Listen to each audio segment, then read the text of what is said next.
இனிமையானவள் நீதானே, இனிமையானவள் நீதானே, பிரியமானவள் நீதானே, இனிமையானவள் நீதானே. கர்த்தரால் புகழப்படும் குணசாலி நீதானே, கர்த்தரால் புகழப்படும் குணசாலி நீதானே.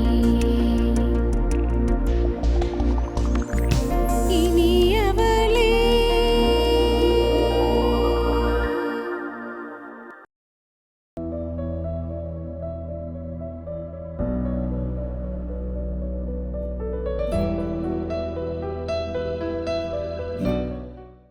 அக்கினியில் நடந்து வந்தோம், ஆனால் சேதம் ஒன்று இல்லையப்பா. தண்ணீரை கடந்து வந்தோம், நாங்க மூழ்கி போகவில்லையப்பா. அக்கினியில் நடந்து வந்தோம், ஆனால் சேதம் ஒன்றும் இல்லையப்பா. தண்ணீரை கடந்து வந்தோம், நாங்க மூழ்கி போகவில்லையப்பா. உங்க கிருபை எங்களை விட்டு இமை பொழுதும் விலகலப்பா. உங்க கிருபை எங்களை விட்டு இமை பொழுதும் விலகலப்பா. எங்கள் தேவன் நீர், எங்கள் ராஜா நீர், நாங்கள் போற்றிடும் எங்கள் கண்மலை நீர். எங்கள் தேவன் நீர், எங்கள் ராஜா நீர், நாங்கள் போற்றிடும் எங்கள் கண்மலை நீர். பலவித சோதனையால் நாங்கள் புடமிடப்பட்டோமையா, பொன்னாக மாற்றிவிட்டீர், புது இருதயம் தந்து விட்டீர். பலவித சோதனையா நாங்கள் புடமிடப்பட்டோமையா, பொன்னாக மாற்றிவிட்டீர், புது இருதயம் தந்து விட்டீர். எங்கள் தலையை எண்ணெயினால் அபிஷேகம் செய்து விட்டீர். எங்கள் தலையை எண்ணெயினால் அபிஷேகம் செய்து விட்டீர். எங்கள் தேவன் நீர், எங்கள் ராஜா நீர், நாங்கள் போற்றிடும் எங்கள் கண்மலை நீர். எங்கள் தேவன் நீர், எங்கள் ராஜா நீர், நாங்கள் போற்றிடும் எங்கள் கண்மலை நீர். எங்கள் தேவன் நீர், எங்கள் ராஜா நீர், நாங்கள் போற்றிடும் எங்கள் கண்மலை நீர்.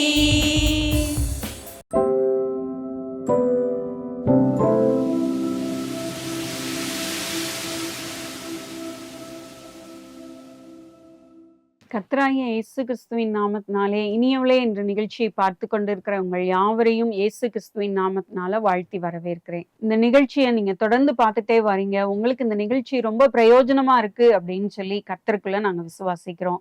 அதோடு மாத்திரம் இல்ல, உங்களுக்கு இன்னும் பிரயோஜனமா இருக்கணுங்கிறதுக்காக நாங்க ஜெபத்தோட அநேக காரியங்கள்ல நாங்க முயற்சி எடுக்கிறோம். நீங்களும் எங்களுக்காக ஜெபித்து கொள்ளுங்கள்.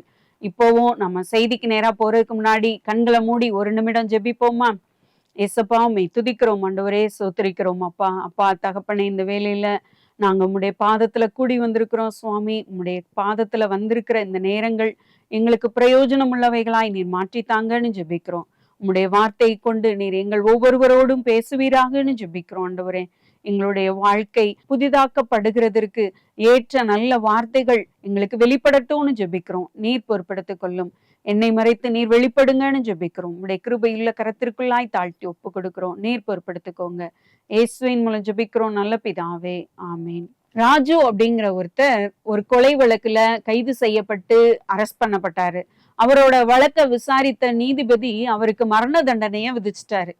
ஏன்னா அவர் ஒரு நபரை கொலை செய்து கொள்ளையடித்திருக்கிறார். அதனால அவருக்கு மரண தண்டனை விதிக்கப்பட்டது. ஆனா இவர் மரண தண்டனையை விரும்பாம மேல்முறையீடு வழக்கு பண்ணாரு. அப்படி மேல்முறையீடு பண்ணதுனால அவரோட வழக்க மறுபடியும் விசாரிக்கிறதற்கு ஆண்டுகள் பல உருண்டோடின. 5 ஆண்டுகள் ஆனதும் ஒரு நாள் திடீர்னு ராஜு ஒரு லெட்டர் நீதிபதிக்கு எழுதினாரு. உங்களுடைய மரண தண்டனையை சீக்கிரமா நிறைவேற்றுங்க அப்படின்னு சொல்லி லெட்டர் எழுதினாரு.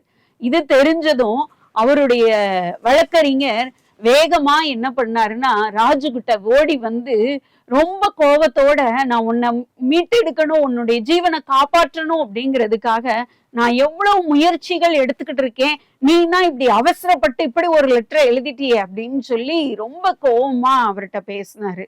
உடனேயும் ராஜு அப்படியே கண்கள்ல கண்ணீர் வடிந்தவரா அழுதுகிட்டே அவர்கிட்ட சொன்னாரு, நீங்க என் மேல வைத்திருக்கிற அன்பிற்காக ரொம்ப நன்றி. ஆனா இந்த 5 ஆண்டு காலங்கள் நான் சித்திரவதையை தான் நான் அனுபவிச்சிருக்கேன். என்னுடைய வாழ்க்கையில நான் பட்ட சித்திரவதையை வேற யாரும் பட்டிருக்க கூடாது அப்படின்னு சொல்லிட்டு அவர் சொல்ல ஆரம்பித்தார். நான் நிஜமாவே ஒரு நபரை கொலை செய்து அந்த நகைக்கடையில நான் திருடினது உண்மைதான். அந்த நபரை நான் சுட்டதும் அவர் சுடுபட்ட இடத்துல இருந்து வந்த ரத்தத்தினால அந்த இடம் முழுவதும் ரத்தமா நிரம்பி இருந்தது.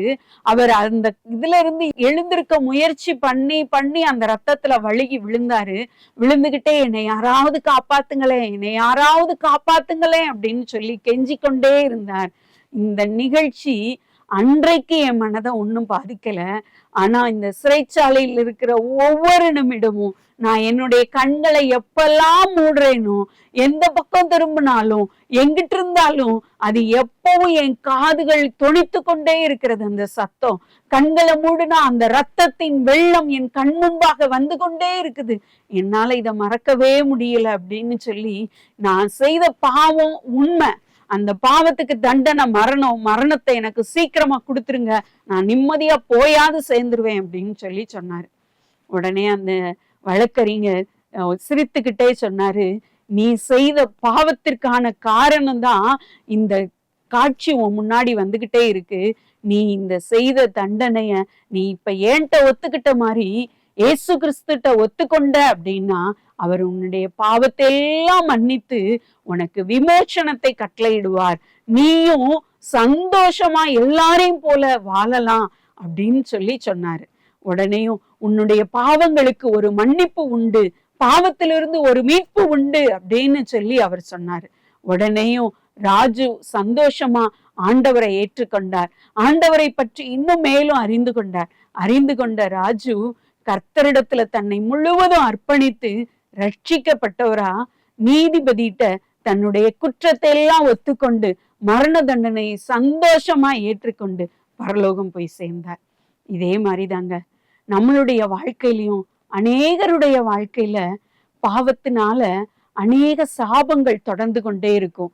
சாபம் இருக்கிறதுனால நம்ம வீட்டுல ஆசீர்வாதம் இருக்காது, நம்ம வீட்டுல ஒரு சந்தோஷம் இருக்காது, சமாதானம் நிலைத்திருக்காது. இப்படியெல்லாம் இல்லாததுனால நம்ம அநேக நபர்கள்ட்ட போய் புலம்பிக் கொண்டு எனியாரும் அழுகையும் கண்ணீரும் தவிப்புமா நம்ம இருந்துகிட்டே இருப்போம்.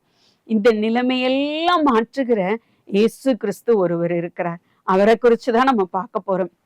உபாகமம் 23 அதிகாரம் 5வது வசனம் என்ன சொல்லுதுன்னா, உன் தேவனாகிய கர்த்தர் அந்த சாபத்தை ஆசீர்வாதமாக மாற பண்ணினார்.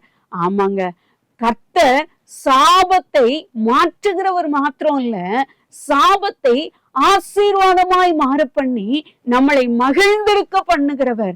நம்ம அந்த சாபத்துல நீடித்து கொண்டே இருக்கணும், இந்த சாபத்திலேயே இருக்கணும் அப்படின்னு விரும்பாத தேவன் அந்த சாபத்தை மட்டும் நம்மகிட்ட இருந்து எடுத்து போடாதபடிக்கு அந்த சாபத்திற்கு பதிலாக நம்மளுடைய வாழ்வில் ஆசீர்வாதத்தை கட்டளையிடுகிற தேவனா இருக்கிறார். அதே போல ஒரு பெண்ணோட வாழ்க்கையில ஆண்டவர் இது போல இருந்த சாபத்தை மாற்றி ஆசீர்வாதமா மாற்றினாரு. அந்த பெண் அப்படி என்ன காரியம் செய்தாங்க அப்படின்னு சொல்லி நம்ம சிறிது நேரம் யோசித்துட்டு அந்த பெண்ணிடத்துல காணப்பட்ட குணாதிசயங்கள் நம்மளிடத்துல நம்ம கொண்டு வரும்போது நம்மளுடைய வீட்டில் உள்ள சாபங்கள் மாற்றப்பட்டு நம்மளும் ஆசீர்வதிக்கப்பட்டு சந்தோஷமா இருக்கலாம். சாபத்துல இருக்கிறேனே, இது இனிமேல் என்னுடைய வாழ்க்கையில போகவே போகாது, இனி இப்படித்தான் கண்ணீர் என்னுடைய வாழ்நாள் முடிகிற வரைக்கும் நான் அந்த கண்ணீரோட தான் இருக்கணும் அப்படின்னு நீங்க நினைச்சிட்டு இருக்கீங்களா? இந்த நிகழ்ச்சியை பார்த்துட்டு இருக்க நீங்க ஒரு நிமிடம் உங்களுடைய வாழ்வுல கர்த்தர் வருகிறதற்கு இடம் கொடுங்க. ஏன்னா ரூத்தோட வாழ்க்கையை தான் நம்ம சிந்திக்க போறோம். ரூத் மோவாப் தேசத்துல இருக்கிறாங்க. மோவாப் தேசத்துல இருக்கிற ரூத் திருமணம் செய்து வந்து கொஞ்ச நாட்கள்லயே அவங்களுடைய கணவரை இழந்துடுறாங்க. அதற்கு முன்பாகவே அவங்க வீட்டுல அவங்களுடைய மாமனார் இறந்துடுறாரு. அப்ப அந்த வீட்டுல ஆண் வாசனையே இல்லாதபடி 3 பெண்கள் தனித்து விடப்பட்டவர்களா இருக்கிறாங்க. நகோமி தான் அவங்களுடைய மாமியார். நகோமி அவங்க கணவர் இல்லாதபடி தனித்து விடப்பட்டு இருக்கிறாங்க. நகோமிக்கு 2 ஆண் பிள்ளைகள். 2 ஆண் பிள்ளைகளும் இறந்து போயிட்டாங்க. ஒரு பெண்ணோட வாழ்க்கையில இந்த சாபங்கள் எல்லாம் மாற்றப்பட்டு ஆசீர்வாதமாய் மாறிய ஒரு பெண்ணை பற்றி தான் நம்ம சிந்திக்க போறோம். அந்த பெண்ணோட வாழ்க்கையில அவங்க என்ன காரியங்கள் எல்லாம் செய்தாங்களோ அதெல்லாம் நம்ம கற்றுக்கொண்டு நம்ம வாழ்க்கையில அபியாசப்படுத்தி நம்மளுடைய குடும்பத்துல இருக்கிற சாபங்கள் மாறி ஆசீர்வதிக்கப்பட்ட ஆசீர்வாதமா இருக்க போறோம். நகோமி அப்படிங்கிற ஒருத்தவங்க பெத்லகேம்ல இருக்கிறாங்க. 2 பிள்ளைகளோட கணவரோட இருக்கிறாங்க. அப்படி இருக்கும்போது பெத்லகேம்ல பஞ்சம் வந்ததும் அவங்க மோவாப் தேசத்துக்கு போறாங்க. போனதும் தன்னுடைய 2 பிள்ளைகளுக்கும் மோவாப் தேசத்துல இருக்கிற பெண்களை மணமுடிச்சு கொடுக்கறாங்க. ரூத், ஓர்பால், அதுதான் அவங்களுடைய மருமகளுடைய பேர். அப்படி இருக்கும்போது அங்க நகோமியோட கணவரும் இறந்துடுறாங்க, 2 பிள்ளைகளும் இறந்துடுறாங்க. 2 பிள்ளைகளும் இறந்ததும் அவங்க ரொம்ப தவிப்புலையும் கண்ணீர்லையும் வேதனையில இருக்காங்க. ஏன்னா குடும்பத்துல ஆண் வாரிசே இல்லை, ஆண்களுடைய வாடையே இல்லாதபடி எல்லாம் முற்றிலும் அகற்றப்பட்டு இருக்கு. 3 பெண்களும் விதவைகளாக்கப்பட்டு தனித்து விடப்பட்டு இருக்கிறாங்க. அதுவும் அந்நிய தேசத்துல இருக்கிறாங்க. அப்படி இருக்கும்போது நகோமி என்ன செய்யறாங்கன்னா தன்னுடைய 2 மருமக்களையும் அழைத்து, இனிமேலு உங்களுக்கு ஒரு வாழ்க்கையை என்னால ஏற்படுத்தி கொடுக்க முடியாது, நான் ரொம்ப வயது சென்றவள் ஆயிட்டேன், நான் என்னுடைய பெத்லகேமுக்கே திரும்பி போறேன், நீங்க 2 பேரும் உங்க தாய் வீட்டுக்கு போங்க, உங்களுக்கு இன்னொரு நல்வாழ்க்கையை தேடிக்கொள்ளுங்கன்னு சொல்றாங்க. அப்படி சொன்னதும் ஓர்பால் முத்தமிட்டு ஓடி போயிடுறாங்க அவங்க அம்மா வீட்டுக்கு. உடனேயும் ரூத் என்ன செய்யறாங்க அப்படின்னா, அழுது கொண்டேமும் நான் உங்களை விட்டு போக மாட்டேன், உங்ககிட்ட தான் நான் கூட இருப்பேன் அப்படின்னு சொல்லிட்டு, உங்களுடைய ஜனம் என்னுடைய ஜனம், நான் உங்க கூடயே இருப்பேன்னு சொல்லும் போது அவங்க ஒரு வார்த்தை சொல்றாங்க, உம்முடைய தேவன் என்னுடைய தேவன் அப்படின்னு சொல்றாங்க. ஏன்னா அவங்களுடைய பார்வை யார் மீது இருந்தது அப்படின்னு பார்த்தோம்னா கர்த்தர் மீது இருந்தது. பாருங்களேன், எல்லாராலும் கைவிடப்பட்ட நிலைமை, மனிதர்களால் வெறுத்து ஒதுக்கப்பட்ட நிலைமை. இதே நிலைமையில நம்ம இருந்தோம்னா என்ன சொல்லியிருப்போம்? என்னத்துக்கு தான் நான் இந்த வீட்டுக்கு நான் புகுந்தேனோ, என் மாமனார் இறந்து போனாரு, என்னோட கணவர் இறந்து போனாரு, எல்லாரும் இப்படி இறந்து போய்கிட்டே இருக்காங்க, இந்த குடும்பத்துல என்ன பாவம் செஞ்சாங்கன்னே தெரியல, எந்த குடும்பத்துல நான் மாட்டிக்கிட்டேன்னு சொல்லி நம்ம நித்தம் புலம்பி அழுதுகிட்டே இருந்திருப்போம்.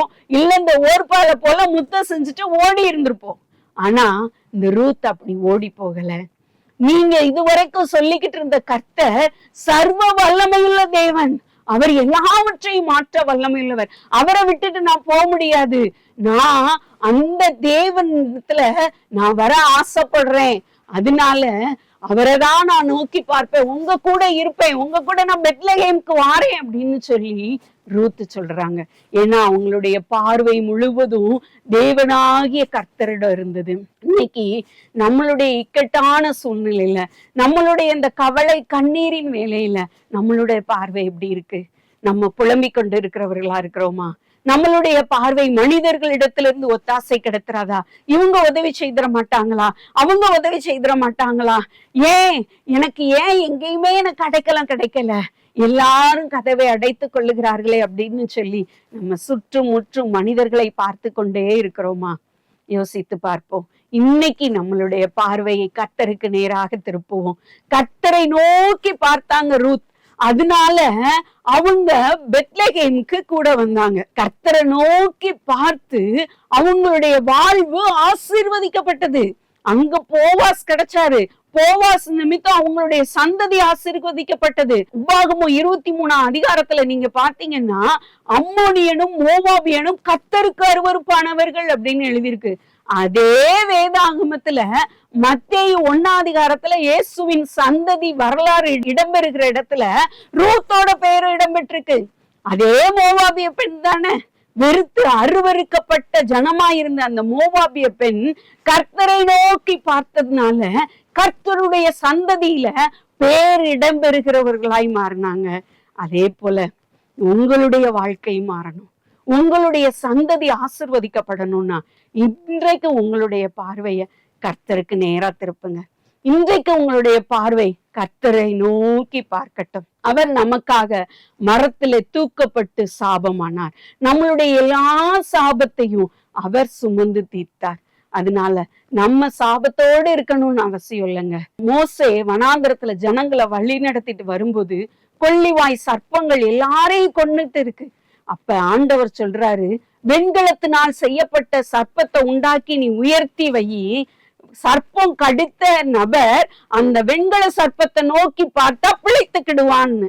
அதே போல அந்த சர்ப்பத்தை நோக்கி பார்த்த எல்லாரும் பிழைத்து கொண்டாங்க. அதே போல நம்ம சாபத்தோட இருக்கக்கூடாதுங்கிறதுக்காக நம்மளுடைய சாபத்தை எல்லாம் சுமந்து சிலுவையில் எல்லாவற்றையும் தீர்த்து வெற்றி சிறந்த கர்த்தரை நம்ம நோக்கி பார்க்கும்போது நம்மளுடைய சாபங்கள் எல்லாம் மாற்றப்படும், நமக்கு ஒரு விடுதலை உண்டாகும். ரெண்டாவது, நகோமி பெத்லகேம் போனதும் 10 ஆண்டுகள் கழித்து பெத்லகேமுக்கு வராங்க. அதனால அவங்கள ஒரு சிலர் பார்த்துட்டு நீ நகோமியோ அப்படின்னு கேக்குறாங்க. அப்ப இந்த நகோமி சொல்றாங்க, சர்வ வல்லவர் மிகுந்த கசப்பை என் வாழ்வில் கட்டளையிட்டார். நான் தனிமையாய் திரும்பி வந்திருக்கிறேன். அதனால என்னை நகோமின்னு சொல்லாதீங்க, மாறாள்னு சொல்லுங்க அப்படின்னு சொல்றாங்க. மாறாள்னு சொல்லுங்கன்னு சொல்லிட்டு அறுப்பறுக்கிற காலத்துல அவங்க வீட்டுக்குள்ள முடங்கி கிடந்தாங்க. எனக்கு சர்வ வல்லமையுள்ள தேவன் கசப்பையே கட்டளையிட்டார்னு சொல்லி புலம்பி கொண்டு அமர்ந்து விட்டாங்க. ஆனா அந்த ரூத் இளம் வாலிப பெண், யோசித்து பாருங்க, திருமணமாகி எத்தனை ஆண்டுகள் ஆயிருக்கும். நகோமியோட வயது இளமை தானே. அப்படி இருக்கிற பெண்ணுக்கு எல்லாவற்றையும் இழந்து இருக்கிறது, அதுவும் வேறு ஒரு தேசம், வேறு ஒரு கலாச்சாரமான ஒரு இடத்திற்கு வந்திருக்கிறாங்க. அவங்க முடங்கி இருக்கலைங்க.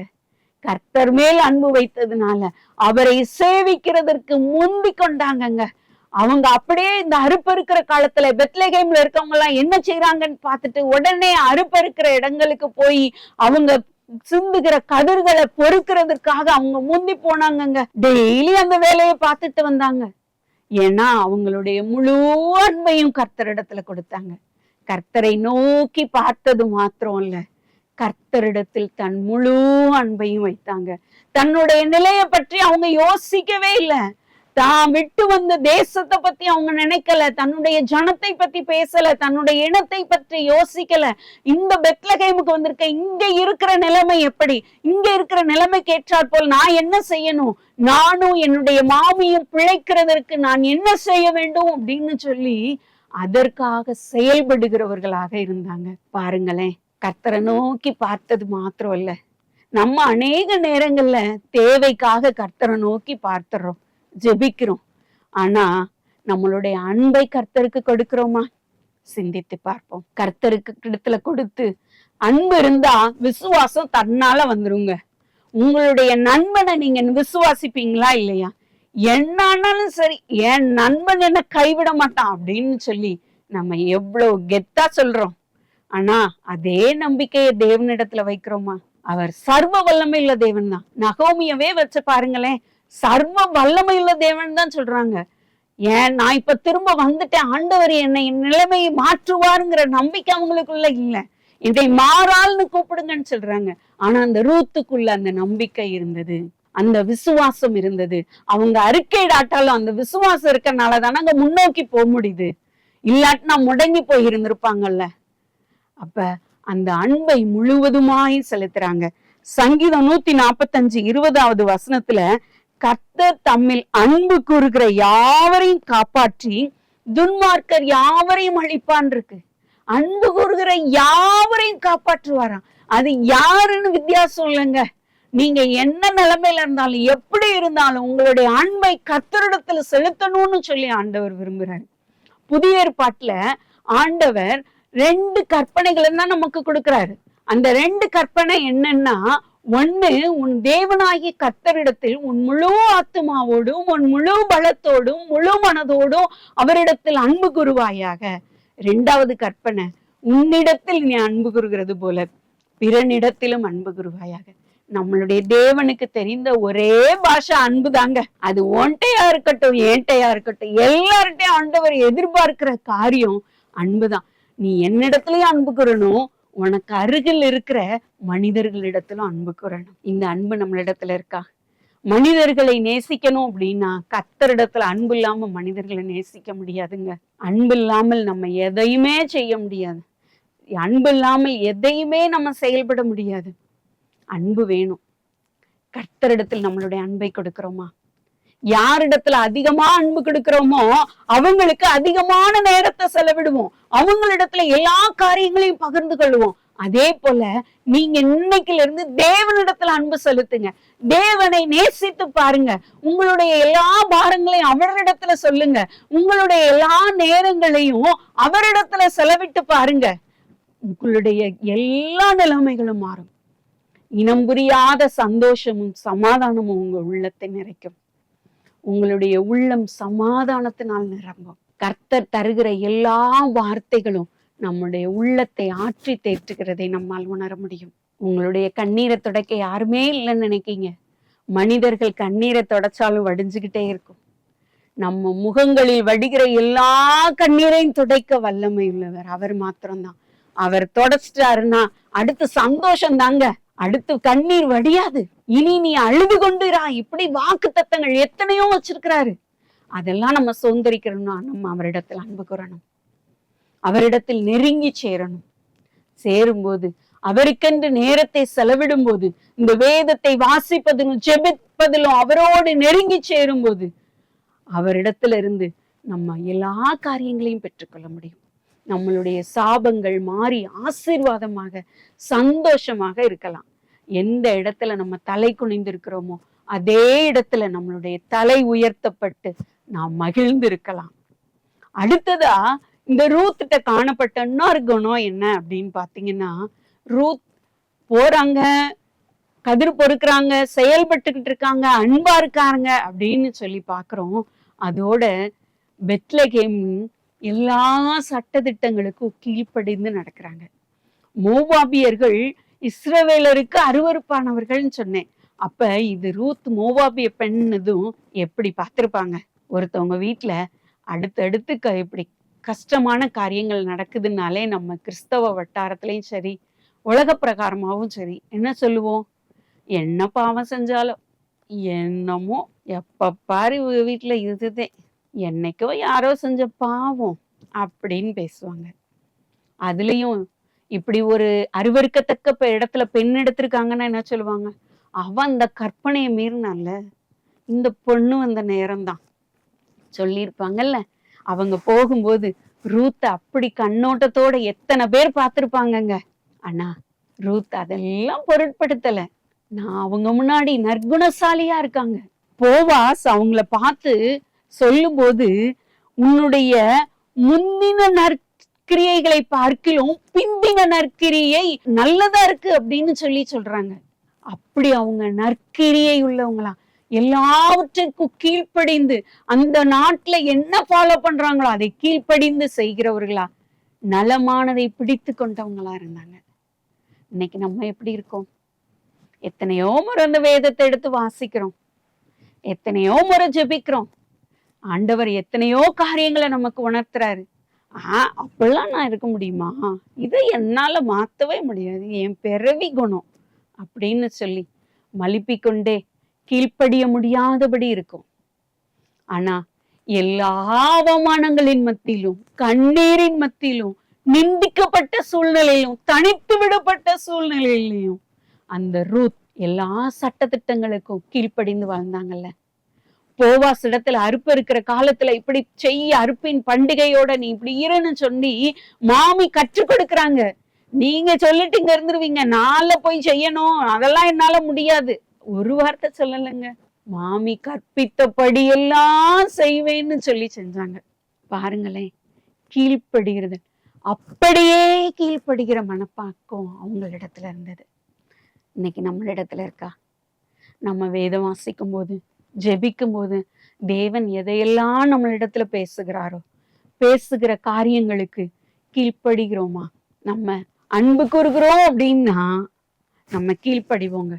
நம்மளுடைய ஃப்ரெண்டோ, நம்மளுக்கு ரொம்ப நேசிக்கிற ஒருத்தவங்களோ சொன்னாங்கன்னா நம்ம கீழ்ப்படியாம இருப்போமா?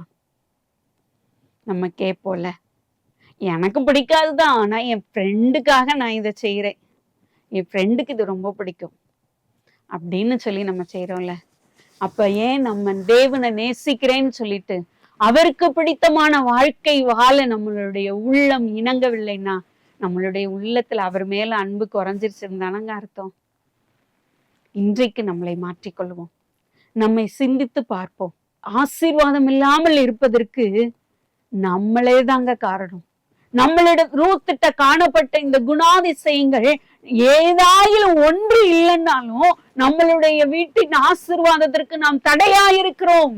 வேற யாரும் தடை இல்லைங்க, வேறவங்க செஞ்சதெல்லாம் காரணம் இல்லைங்க, நம்மளே தான் நமக்கு காரணம். வேறவங்க செய்த காரணத்தினால உங்களுக்கு சாபங்கள் வந்திருந்தாலும் கூட அந்த சாபத்தை மாற்றக்கூடிய வல்லமை உங்களிடத்தில் இருக்கிறது. நீங்க கர்த்தரை நோக்கி பார்த்து கர்த்தரிடத்தில் அன்பு கூர்ந்து கர்த்தருடைய கட்டளைகளுக்கு கீழ்ப்படிந்து அவரை நெருங்கி பிடித்து கொள்ளும் போது உங்களுடைய சாபம் எல்லாம் ஆசீர்வாதமாக மாறும். யாத்ராகமம் 20ஆம் அதிகாரம் 6வது வசனத்துல, என்னிடத்தில் அன்பு கூர்ந்து என் கற்பனைகளை கை கொள்ளுகிறவர்களுக்கோ 1000 தலைமுறை மட்டும் இரக்கம் செய்வேன்னு சொல்றாரு. என்னிடத்தில் அன்பு கூர்ந்து என் கற்பனைகளை கை கொள்ளுகிறவர்களுக்கோ, கீழ்ப்படிந்து என்னுடைய கற்பனைகளை கை கொள்ளுகிறவர்களுக்கு 1000 தலைமுறை மட்டும் இரக்கம் செய்வேன்கிறாரு. உங்களுக்கு மட்டும் ஆசீர்வாதம் இல்ல, உங்களுடைய சந்ததியும் ஆசீர்வதிக்கப்படும். என் சந்ததிக்கு, என் வாரிசுக்கு நான் இவ்வளவு சேர்த்து வைக்கணும், இவ்வளவு சொத்து வைக்கணும் அப்படிலாம் நம்ம விருப்பப்படுறோம்ல. ஆனா உங்களுடைய சொத்தை பரலோகத்துல சேர்த்து வைக்க நீங்க ஆயத்தமா? அப்பனா இன்னைக்கு ஒண்ணு செய்யுங்க, உங்களுடைய பார்வையை கர்த்தருக்கு நேராக திருப்புங்கள், உங்களுடைய அன்பை அவருக்கு கொடுங்கள், நீங்கள் முற்றிலும் அவர்களுக்கு கீழ்ப்படியுங்கள். நீங்க பரலோகத்துல 1000 தலைமுறைக்கு சொத்து சேர்த்து வைக்கிறீங்களாங்க, இதை விட என்னங்க வேணும் நமக்கு? நம்மளுடைய கண்ணீர் துடைக்கப்படுவது மாத்திரம் இல்ல, நம்மளுடைய சந்ததிகளுடைய கண்ணீரும் துடைக்கப்படுது. இவ்வளவு ஆசீர்வாதத்தை நாம் சுதந்திரித்துக் கொள்ள நாம் இன்றைக்கே முயற்சி எடுப்போமா? அப்படியே இருக்கிற இடங்கள்ல கண்களை மூடி தலைகளை தாழ்த்தி நம்மளை நாமே சிந்தித்து பார்ப்போமா? என்னுடைய பார்வை எல்லாம் மனிதர்களை நோக்கியே இருக்குதே சுவாமி, என்னுடைய பார்வையை இன்று உமக்கு நேராய் திருப்புகிறேன். இதுவரை நான் மனிதர்களை நோக்கி பார்த்ததை மன்னியோன்னு கெஞ்சுவோமா? சாபமா இருக்குதே, சாபமா இருக்குதேன்னு புலம்பிக் கொண்டே இருந்து என்னுடைய உள்ளத்தில் இருக்கிற அன்பெல்லாம் கரைந்து என்னுடைய உள்ளம் கல்லாகி போய்விட்டதே. என்னுடைய உள்ளத்தை நீ சதையாய் மாற்றும். என்னுடைய உள்ளத்தின் முழு அன்பையும் நான் உமக்கு செலுத்துறேன் சுவாமி. இனி என்னுடைய அன்பு வேறு யாருக்கும் கிடையாதுப்பா, உமக்கு மாத்திரம்தான். என்னுடைய எல்லா காரியங்களும் உம்மிடத்துல பகிர்ந்து கொள்கிறேன் அப்படின்னு சொல்லுவோமா? உம்மிடத்தில் அன்பு கூறுகிறேங்கிறது கடையாளமா? உம்முடைய வார்த்தைக்கெல்லாம் நான் செவி கொடுப்பேன் சுவாமி. என்னை முழுவதுமாய் தாழ்த்தி அர்ப்பணிக்கிறேன், நான் எல்லாவற்றிலும் கீழ்ப்படிந்து நடக்கிறேன் சுவாமி அப்படின்னு சொல்லி நம்மளை அர்ப்பணிப்போமா? ஏசப்பா உம்மை துதிக்கிறோம் ஆண்டவரே, ஸ்தோத்திரிக்கிறோம் அப்பா. இந்த நிகழ்ச்சியை பார்த்துக்கிட்டு இருக்கிற ஒவ்வொரு நபர்களுக்காக நாங்கள் ஜெபிக்கிறோம் ஆண்டவரே. ஒவ்வொரு நேயர்களோடு நீர் பேசின இந்த நல்ல வார்த்தைகளுக்காக உம்மை துதிக்கிறோம் ஆண்டவரே, ஸ்தோத்திரிக்கிறோம் அப்பா. அப்பா தகப்பனே, இந்த வேளையிலையும் சுவாமி அப்பா தகப்பனே, இந்த நிகழ்ச்சியை பார்த்து கொண்டிருக்கிற யாராகிலும் கண்ணீரோடும் வேதனையோடும் சாபத்திலும் நான் இப்படி இருக்கிறேனேன்னு சொல்லி வேதனையோடு உம்மை நோக்கி பார்க்கிறேன், நீராவது எனக்கு விமோச்சனம் தரமாட்டீரான்னு சொல்லி நோக்கி பார்க்கிறார்களோ அவர்களுடைய எல்லா கண்ணீரையும் நீ துடைப்பீராக, அவர்களுடைய சாபங்களை ஆசீர்வாதமாய் மாற்றுவீராகன்னு ஜெபிக்கிறோம் ஆண்டவரே. இயேசுவின் நாமத்தினால் அவங்க வீட்டுல ஒரு ஆசீர்வாதம் உண்டாகட்டும்னு ஜெபிக்கிறோம் ஆண்டவரே. எல்லாரும் ஒரு விடுதலையும் சமாதானத்தையும் சுதந்திரித்துக் கொள்ளட்டும்னு ஜெபிக்கிறோம் ஆண்டவரே. அப்பா அவங்கள் சந்தோஷத்தோடு சமாதானத்தோடு இருக்க நீர் உதவி செய்வீராகன்னு ஜெபிக்கிறோம்ப்பா. அவங்களுடைய முழு அன்பையும் இடத்தில் கொடுக்கிறதற்கு நீர் உதவி செய்வீராக. அப்பா உம்மை நேசிக்க நீர் உதவி செய்வீராகன்னு ஜெபிக்கிறோம் ஆண்டவரே. அதோடு உமக்கு கீழ்ப்படியத்தக்க இருதயத்தை ஒவ்வொருவருக்கும் தந்தரலுங்க. உம்முடைய வார்த்தையை ஒவ்வொருவரும் கேட்கும்படி கிருபை செய்யுங்க. அந்த வார்த்தைக்கு கீழ்ப்படியத்தக்க இருதயத்தை தந்து உதவி செய்யுங்க. நீரே அவர்களுடைய எல்லா காரியங்களிலும் கூட இருந்து அவர்களுடைய சாபத்தை மாற்றி மாற்றி ஆசீர்வாதமாக்கி நடத்தி எல்லுங்க. உங்க கிருபையுள்ள கரத்திற்குள்ளாய் தாழ்த்தி ஒப்பு கொடுக்கிறோம். நீர் பொறுப்படுத்திக் கொள்ளும். இயேசுவின் மூலம் ஜெபிக்கிறோம் நல்ல பிதாவே, ஆமென்.